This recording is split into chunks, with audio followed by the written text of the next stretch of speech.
सभी को जय मसीह की, प्रेज लॉर्ड। इस वीडियो में आपका स्वागत करता हूं और आज मैं कुछ बातों को लेकर आया हूं आपके सामने रखने के लिए। और आज का जो विषय है वो ये है कि अच्छी संगति और बुरी संगति।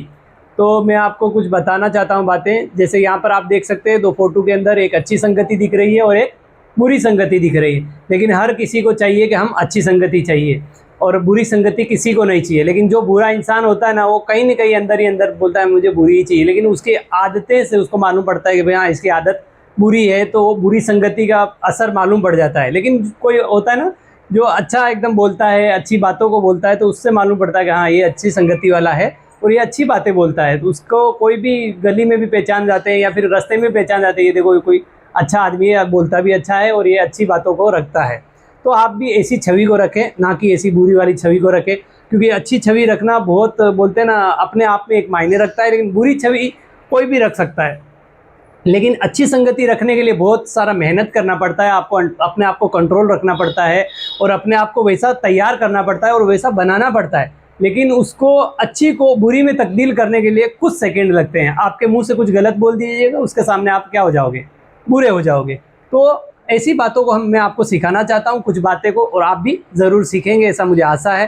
तो आइए हम एक वचन को रखते हैं। जैसे यहाँ पे लिखा है नीति वचन और 27 का 17 क्या कहता है, जैसे लोहा लोहे को चमका देता है, वैसे ही मनुष्य का मुख अपने मित्र की संगति से चमकदार हो जाता है। सोचिए, आपकी संगति इतनी चमकदार होनी चाहिए, वरन आपकी संगति नहीं, ये आप खुद इतने चमकदार होने चाहिए कि आपका जो बोलते ना संगी है, जो आपका मित्र है, वो क्या हो जाना चाहिए, चमकदार हो जाना चाहिए। तो आप अपने आप को इतना केयरफुली रखते हैं, मतलब इतना अच्छा रखते हैं, बोलने में अपने आप को ऐसा तैयार करते हैं या अपने आप को संभालने में ऐसा तैयार करते हैं क्या? आप नहीं करते तो अभी से करने लग जाइए, क्योंकि आपकी संगति जो है बहुत सारे लोगों को जीवन बदल सकती है। और आपकी संगति से आपके मित्र का जो है चेहरा क्या हो जाएगा, चमकदार हो जाएगा। तो आप भी ऐसा चाहेंगे ना, मेरी वजह से मतलब मेरा मित्र का क्या हो जाए, भला हो जाए। तो आप क्या कीजिएगा, अपनी संगति अच्छे लोगों के साथ कीजिएगा। और यहाँ पे जैसा लिखा है कि जैसा लोहा लोहे को चमका देता है, वैसा ही क्या करता है, मित्र की संगति से क्या होता है, उसका बोलते ना संगति से क्या होता है, चमकदार उसका चेहरा हो जाता है। किसका? उस मनुष्य का जो अपने अच्छे मित्र के साथ संगति करता है। और आगे इसमें मैं रखना चाहता हूँ एक और, यहाँ पर जो है पौलुस है परमेश्वर का दास, और ये क्या कहता है, यहाँ पर लिखा है 1 कुरिन्थियों 15 का 33। यहाँ पे लिखा है कि धोखा ना खाना, बुरी संगति अच्छे चरित्र को बिगाड़ देती है। धोखा ना खाना, सबसे पहले यहाँ पर एक ही बात लिखी है कि धोखा नहीं खाना। इसमें कोई संदेह नहीं है कि मतलब बुरी संगति जो है अच्छे चरित्र को क्या कर देगी, बिगाड़ देगी।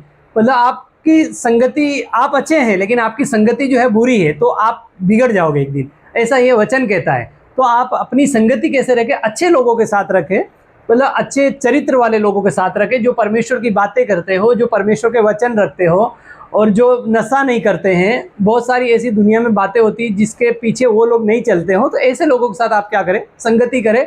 तो आपका बोलते ना चरित्र जो है वो दिन बे दिन सुधरता चला जाएगा। इसीलिए ये वचन कहता है कि धोखा ना खाना, बुरी संगति अच्छे चरित्र को बिगाड़ देती है।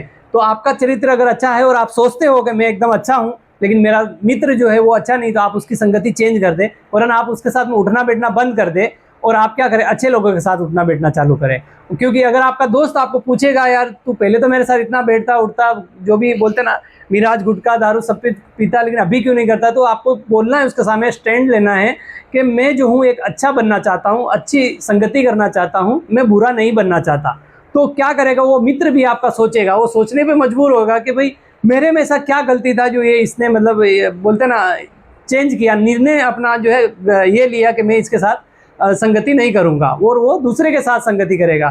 तो आपको ऐसा बोलते ना एक निर्णय लेना ही है अपनी ज़िंदगी में कि आप अच्छे बने, ना कि उसी के साथ जैसा वो बोलता है, गाली दे रहा तो भी उसी के साथ, दारू पी रहा तो भी आप उसी के साथ, और वो कुछ भी कर रहा तो भी आप उसी के साथ। जैसे झूठ बोलने वाले का दोस्त कौन होता है, झूठ बोलने वाला, उसका कोई अच्छा दोस्त नहीं होगा। चोर का दोस्त चोर। अगर आप चोरी करने वाले के साथ रहोगे तो आप भी क्या हो जाएंगे, आपको कोई भी पीछे से अगर एक रात में सोचो मालूम पड़ गया, किसी को देख लिया कि वो इंसान चोरी कर रहा है, और दूसरे दिन आप उसी के साथ संगति से किधर जा रहे हो, तो दूसरे वो आदमी क्या सोचेगा, ये रात को चोरी किया था तो इसका दोस्त ये भी है, ये भी चोरी है, ये दूसरी रात को करेगा। तो सोचिए, आपकी संगति पे बहुत असर पड़ता है। आप ऐसा माइंड में अपनी हर एक बातों को मतलब अच्छी और बुरी दोनों को क्या करे, रखे, कंपेयर करे, उसके बाद अपने दोस्त चुने। ऐसे ही किसी की भी संगति आप नहीं चुनने का। अगर आप ऐसी संगति चुनोगे तो आगे जाके क्या हो जाओगे, आपका चरित्र जो है बहुत खराब हो जाएगा और आपका चरित्र आप अच्छा कर ही नहीं पाओगे। क्योंकि जो पहले जो छाप लग गई ना आपके शरीर पे, जिसका नाम पहले बदनाम हो गया, वो कितनी ही कोशिश क्यों ना करे लेकिन उसके ऊपर शक जाता ही जाता है कि ये क्या है, चोर है। तो आप क्या करें, अपनी चरित्र को जो है अच्छा रखें और अपनी संगति जो है वो अच्छी रखें। आइए आगे देखते हैं। यहाँ पे एक फोटो में आप देख सकते हैं, ये एक आदमी है जो इतनी मेहनत करता है, खुद अपना अकेला मतलब बोलते हैं ना जीवन जीता है, लेकिन अकेला कमाने की कोशिश करता है और ये अपनी मेहनत करके अपना पेट भरता है। लेकिन यहाँ पे देखिए, इनको कोई भी काम नहीं करना है, ये मेहनत करता है। हो सकता है इन्हीं में से इनका भी लड़का हो सकता है ऐसा, लेकिन ये बाप मेहनत करता है और बेटा क्या कर रहा है, यहाँ पे अय्यासी कर रहा है। क्यों? क्योंकि बेटा जो है संगति इन लोगों की पा गया। लेकिन हमको क्या करना चाहिए, बेटे को हम शिक्षा देते हैं ना कि तू कहीं भी जाएगा तो अच्छे लोगों के साथ क्या कर, संगति कर। तो संगति का असर बहुत ज़्यादा पड़ता है। अगर ये संगति अच्छा करता इसका बेटा, तो सोचिए वो इसमें नहीं रहता वरन इसके काम में हाथ बढ़ाता और वो ऐसा ही काम करता जैसा बाप चाहता है। क्योंकि यहाँ पर कोई भी अच्छा काम दिख नहीं रहा है और ना कोई अच्छा काम होगा। ये आगे जाके भी क्या होंगे, रोड पे पड़े रहेंगे या फिर कहीं भी बोलते हैं गलियों में पड़े रहेंगे, लेकिन ये एक दिन मर जाएंगे ऐसे ही। और बोलते हैं ना, इनको कोई भी पूछने वाला भी नहीं रहेगा। लेकिन एक अच्छा चरित्र होता है ना, उसके बारे में दो इंसान बैठ के बात भी करते हैं कि वो इंसान कितना अच्छा था, कितना अच्छा बोलता था। कि जो पीछे जो रह जाती है ना बातें, वो यही रहता है उसका, बोलते ना कुछ भी धन दौलत नहीं रहता है, लेकिन यही बातें जो है उसकी रह जाती है कि भाई वो बहुत अच्छा इंसान था जो चला गया दुनिया में। ऐसा होता है, बहुत सारी जगह बातें हमने सुनते हैं। लेकिन यहाँ पर जो संगति क्या है, बहुत बुरी है यहाँ पे। लेकिन वो अकेला एक मेहनत करने वाला, ये आलसी निर्बुद्धि लोग हैं, लेकिन ये मेहनती है। और मेहनत करने वाले क्या होते हैं, हमेशा अच्छे लोग होते हैं। आप भी ऐसे लोगों के साथ संगति करें ताकि आप भी मेहनत करेंगे और परमेश्वर के राज्य में बढ़ेंगे। आगे एक मैं आपको इसी का वचन रखना चाहता हूँ। यहाँ पे लिखा है नीति वचन, जैसे आपको ये फोटो दिखाया था अभी, इसी का ये यहाँ पर लिखा हुआ वचन है। यहाँ पे क्या लिखा है, जो अपनी भूमि को जोतता वह पेट भर खाता है, परंतु जो निकम्मों की संगति करता वह निर्बुद्धि ठहरता है। यहाँ पे संगति किसकी हो रही, निकम्मों लोगों की संगति है। लेकिन ये लोग क्या करते हैं, निर्बुद्धि, जो इनकी संगति करता है ना, वो निर्बुद्धि इंसान है जो ऐसे लोगों की संगति करता है। आप भी अगर ऐसे लोगों की संगति करते हैं या खराब लोगों की संगति करते हैं ना, तो आप भी निर्बुद्धि लोग हैं जो ऐसी लोगों की संगति करते हैं। आप चाहें, आप ऐसा नहीं चाहेंगे कभी भी कि मेरा बेटा ऐसा खाए पिए या फिर ऐसा बोलते हैं दारू पिए या गुटखा मिराज जो भी हो बोलते हैं ये सब करे, आप नहीं चाहेंगे। लेकिन आप खुद अगर करते हैं तो आपका पीछे आपका बेटा करने ही वाला है, इसमें कोई दो राय नहीं है। यहाँ पे क्या लिखा है, आगे क्या कहता है, 12 क्या कहता है, दुष्ट जन बुरे लोगों के जाल की अभिलाषा करता है। दुष्ट जो होता है ना, इनकी जाल की अभिलाषा करता है, मतलब इनमें फंसाने वाले बहुत लोग रहते हैं लेकिन निकालने वाले आपको बहुत कम मिलेंगे। तो यहाँ पर क्या है, दुष्ट लोग जो है इनकी जाल की क्या करते हैं, अभिलाषा करते हैं। परंतु धर्मी की जड़ हरी भरी रहती। सोचिए, धर्मी अगर अकेला भी रहेगा ना, परमेश्वर उसको हरा भरा हमेशा रखेगा। यहाँ पर उसको कोई भी घटी नहीं होगी, भले उसके पास आधी रोटी खाने के लिए रहेगा, लेकिन वो क्या करेगा, खा के तृप्त होएगा और परमेश्वर को हमेशा धन्यवाद करेगा कि परमेश्वर ने आधी रोटी तो दिया। तो परमेश्वर का धन्यवाद इसमें ज़्यादा है। धर्मी इसकी हमेशा, इसके पास क्या हरी भरी रहेगी इसकी जड़। लेकिन यहाँ पे जो है दुष्ट लोग क्या हो जाएंगे, एक दिन नाश हो जाएंगे।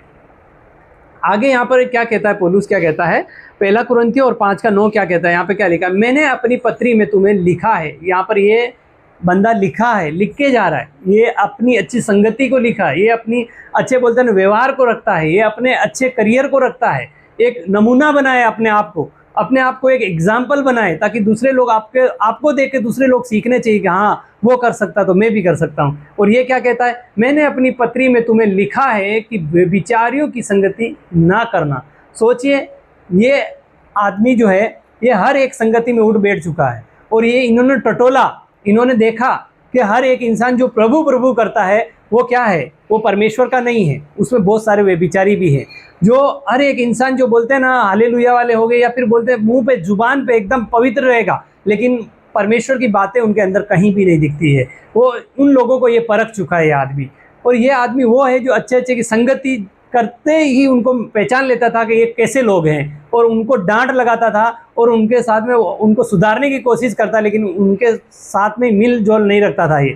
लेकिन परमेश्वर का धन्यवाद करते हैं कि ये ऐसा हमको भी सिखा, बोलते हैं ना, सीखने लायक इन्होंने लिख के गए पीछे कि मैंने अपनी पत्री में तुम्हें लिखा है कि व्यभिचारियों की संगति ना करना। अभी यहाँ पर जो व्यभिचारी कौन है, प्रभु के लोग जो होते हैं वो गर्लफ्रेंड बॉयफ्रेंड नहीं बनाते, लेकिन बहुत सारे लोग जो हैं वो गर्लफ्रेंड बॉयफ्रेंड बना रहे हैं आजकल।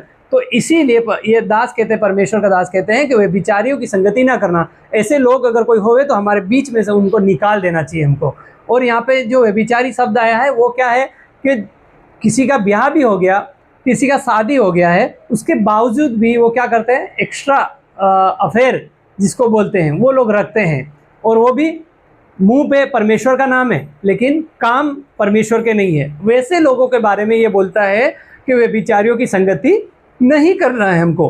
तो ऐसे हमको भी क्या करना चाहिए, ऐसे ही आचरण रखने चाहिए हमको। जो है ऐसे लोग जो भी कुछ करते हैं वे बिचारी जैसे हो गए या कुछ गलत काम करने वाले हो गए तो उनको डांटना चाहिए और परमेश्वर के वचन से उनको समझाना चाहिए।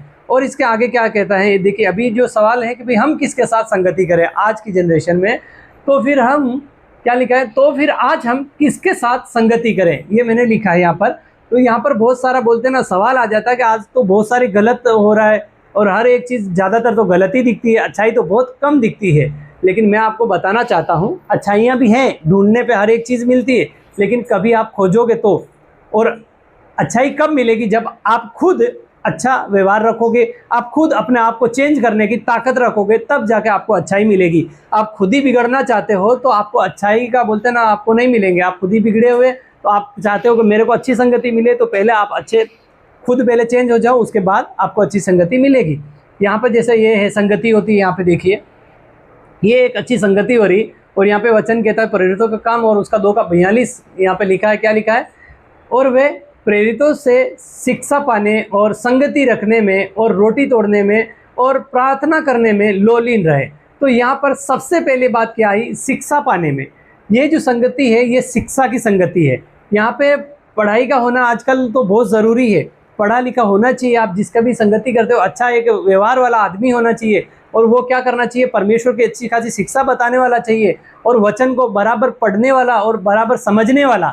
वो ऐसे लोगों के साथ आप संगति करें जो परमेश्वर की शिक्षा आपको दे, ना कि बॉलीवुड के हीरो हीरोइन की ऐसी शिक्षा दे। उसमें क्या मिलेगा, कुछ भी नहीं। यहाँ तक कि उनके गाने बीने भी जो सुनते हैं लोग, उनकी भी संगति, जो हम तो सुनते भी नहीं लेकिन जो लोग सुनते हैं उनकी भी संगति ना करें, क्योंकि वो लोग ऐसे ऐसे गाने सुनते हैं, उस गाने की धुन में कहाँ कहाँ चले जाते हैं मालूम भी नहीं पड़ता। लेकिन जिसने गाया उसकी ज़िंदगी देखो और जिसने गाना बोलते हैं ना लिखा है उसकी ज़िंदगी देखो, दोनों भी उस गाने के हिसाब से कोई भी नहीं है। लेकिन जो सुन रहा है वो क्या समझता है कि नहीं ये बहुत ही गाना क्या है, पावरफुल है। पावरफुल नहीं है, वो एक लस्ट वाला बुरा गाना रहता है और उसके अनुसार आपकी ज़िंदगी क्या होती है, बहुत ख़राब हो जाती है और भी बेकार हो जाती है। इससे अच्छा आप अपना मन किस पे लगाए, शिक्षा पे लगाए, जो परमेश्वर की शिक्षा है। अपना बोलते ना दिल किस पे लगाए, परमेश्वर पे लगाए। जो प्रभु यीशु मसीह है उसके ऊपर आप क्या करें, अपना दिल लगाएं और परमेश्वर से आप संगति करें। वो आपको बोलते ना बहुत अच्छे से आपको संगति देंगे और अच्छे लोगों से आप मिलाएंगे आपसे, और आपका वो संगति रेडी हो जाएगा धीरे धीरे करके। लेकिन आप पहले एक कदम उठाएंगे तो आपको वो अच्छा लगेगा, लेकिन आप ही जब कदम आगे नहीं बढ़ाओगे, पीछे ही खिसकोगे, तो फिर आपको अच्छी संगति मिलना बहुत मुश्किल है। लेकिन यहाँ पे लिखा है और वे प्रेरितों से शिक्षा पाने और संगति रखने में और रोटी तोड़ने में, और यहाँ पे क्या आया है, प्रार्थना करने में लोलीन रहते हैं। यहाँ पे ये सब लोग जो इकट्ठा होते हैं ना, यहाँ पे किसी धर्म की जाति की कुछ भी बात नहीं होती। यहाँ पे केवल शिक्षा, फिर दूसरी बात संगति होती है, तीसरी बात रोटी तोड़ने में होती है, और चौथी बात क्या है, प्रार्थना में हो रही है, और फिर पांचवी बात लास्ट में। तो ये लोग इसी में लोलीन रहते हैं, किसमें, शिक्षा में, संगति में और प्रार्थना में। प्रार्थना करने में इसलिए अपने ज़रूरी है कि कुछ भी विपत्ति आई तो हमको क्या करना चाहिए, परमेश्वर से बैठ के प्रार्थना करना चाहिए। हमको कुछ भी तकलीफ हुआ तो किसके साथ हमको साझा करना चाहिए, परमेश्वर के साथ। हमको इंसान को किसी को बता के हमको क्या फ़ायदा मिलेगा, क्योंकि इंसान वो भी इंसान है, हम भी इंसान हैं। लेकिन अगर हमारी समस्या को हमने परमेश्वर से बताई तो परमेश्वर उसको क्या करेगा, सोल्व करेगा, और परमेश्वर हमको एक अच्छी संगति देगा। और आपके पास अगर अच्छी संगति नहीं है तो आप क्या करें, अपने दोनों घुटने टेके परमेश्वर के सामने और उससे पुकारें कि परमेश्वर आप मुझे एक अच्छी संगति दे, मुझे इन बुरे लोगों से दूर रखें, और मैं जो हूँ इन बुरे लोगों से दूर रहना चाहता हूँ। पहले आप में ये इच्छा होनी चाहिए। अगर आप प्रार्थना कर रहे हैं कि परमेश्वर मैं इन बुरी संगति से भागना चाहता हूँ, और आप खुद ही चल के उस संगति में जाते हो, तो फिर परमेश्वर आपको आके हाथ पकड़ के नहीं लेके जाएगा। ऐसा नहीं होता है। वो परमेश्वर किसी न किसी के द्वारा बात करता है, या आपके मन के अंदर जो है वो बात डालता है कि तू ऐसा नहीं, ऐसा कर, ऐसा ये गलत है, वो सही है, ये सब चीज़ वो बताता है परमेश्वर। तो यहाँ पर जो है ये संगति होती है, और हम भी जहाँ जाते हैं ऐसी संगति होती है, और संगति में ही हम लोग क्या करते हैं, लोलीन रहते हैं, प्रार्थना में लोलीन रहते हैं, और संगति में जो है हम उधर ही दिन भर, जैसे संडे के दिन जाते हैं हम लोग, तो संडे के दिन हम लोग इसमें संगति करते हैं। और परमेश्वर का धन्यवाद करता हूँ, हम लोग को ऐसी शिक्षा भरी संगति मिलती है, ना कि दारू पीना, ना गाली देना, ना झगड़ा करना, ऐसी कोई भी बात यहाँ पर नहीं सिखाई जाती है, वरन ऐसी बातें यहाँ पे सिखाई जाती है कि इन चीज़ों से तुम क्या रहो, दूर रहो, वरन परे रहो। आपको ऐसी संगति मिल रही है क्या? मेरा यही सवाल है। अगर आपको नहीं मिलती है तो आप अपने आप को चेक करें, अपनी संगति को आप चेंज करें। और अगर यहाँ पे आप कहते हो कि भाई ये तो क्रिश्चियन लोगों की संगति है, तो यहाँ पे कोई भी जाति धर्म का कोई भी सवाल नहीं आता है। यहाँ पर किसी का धर्म जाति नहीं चेंज किया जाता है, यहाँ पर परमेश्वर के बारे में सिखाया जाता है। यही चीज़ हम रोज़ हर किसी को सिखाने के लिए तैयार रहते हैं। हम यहाँ पर कोई गलत काम नहीं सिखाते, लेकिन यही बातें अगर बाहर सिखाते हैं ना, जैसे कुछ लोग होते हैं ना कि इन्हीं चीज़ों का क्या करते हैं, विरोध करते हैं, बहुत ज़्यादा विरोध करते हैं। लेकिन आप एक बार अंदर आके तो देखिए कि क्या होता क्या है। विरोध करने वालों को मैं पूछना चाहता हूँ, क्या एक दारू पीना गलत बात है? मतलब हम लोग सिखाते हैं कि भाई दारू बोल रहे ना, पी रहा है, उसको हम रोक रहे हैं, तो ये गलत बात है क्या? कोई मिराज खा रहा है, हम उसको बोल रहे तू मिराज नहीं खाना, तो ये क्या गलत बात है? हम उसको जो गाली देता है हम उसको बोलते हैं, परमेश्वर का वचन कहता है गाली के बदले गाली नहीं देना, तो क्या ये गलत है? ये बातें हम सिखाते हैं यहाँ पे। लेकिन आपके उधर जाके देखिए, जो सभा होती है वहाँ पे भर भर के गालियाँ, भर भर के बोलते हैं ना दुष्ट के काम, और दारू पीना, मंडली में बोलते हैं। आपके इधर बहुत सारा ऐसा कुछ काम होता होगा, लेकिन यहाँ पर जो परमेश्वर की संगति करते हैं, जो कलेशिया जिसको बोला जाता है, परमेश्वर की देह बोली जाती है, यहाँ पर ऐसे काम नहीं होते हैं। यहाँ पे एक दूसरे के लिए, अगर कोई बीमार है ना, उसके लिए भी प्रार्थना की जाती है। अगर कोई बाहर से भी आता है, वो कहता है कि मुझे भी अच्छी संगति चाहिए, तो भाई उसका स्वागत किया जाता है कि आइए हमारी संगति में आप आइए, और हम आपको परमेश्वर के बारे में बताएंगे, आप अपना जीवन चेंज कर पाएंगे। तो यहाँ पर हम जीवन के बारे में, परमेश्वर का जीवन के बारे में बताते हैं, फिर परमेश्वर जो है हमारा जीवन चेंज करता है। क्यों? हम परमेश्वर के आचरण पर चलते हैं, और परमेश्वर जैसा कहता है, जैसा मैं चलता हूँ वैसा ही तुम भी चलो। परमेश्वर ऐसा ही, जैसे वो पहले नमूना दिखा के गया, उसके बाद वो खुद कहता है अभी तुम मुझे फॉलो करो। वो पहले ही ऐसे ही नहीं बोल दिया तुम मुझे फॉलो करो, ऐसा नहीं बोला। वो पहले वो जीवन जिया, आप यीशु मसीह का जीवन चेक कीजिए। वो 3.5 साल तक मिनिस्ट्री किया, वो कैसा वो जीवन जिया वो आप चेक कीजिए। 33.5 वर्ष की उनकी उम्र थी, उनके दरमियान उन्होंने एक पाप, ना तो किसी को गाली, ना किसी को शराब, बोलते ना किसी को भी ऐसी उल्ट फेर की बातें कहीं भी नहीं कही जो उसमें हमको बाइबल में मिलती हो, और ना किसी हिस्ट्री में ऐसी मिलती है। तो परमेश्वर का मैं धन्यवाद करता हूँ। आपको अच्छी संगति चाहिए परमेश्वर के वचनों के द्वारा, तो आइए और परमेश्वर से बोलते ना संगति कीजिए। आप मुंबई में रहते हैं तो आप हमारा नंबर से आप संपर्क कर सकते हैं, और मैं आपको नंबर बताना चाहता हूँ 8879977775। इसके ऊपर आप कॉल करके बोल सकते हैं। आप हर संडे के दिन हम संगति करते हैं, तो आप भी वहाँ पर आ सकते हैं और हमारे साथ में आप संगति कर सकते हैं। तो तब तक के लिए जय मसीह की।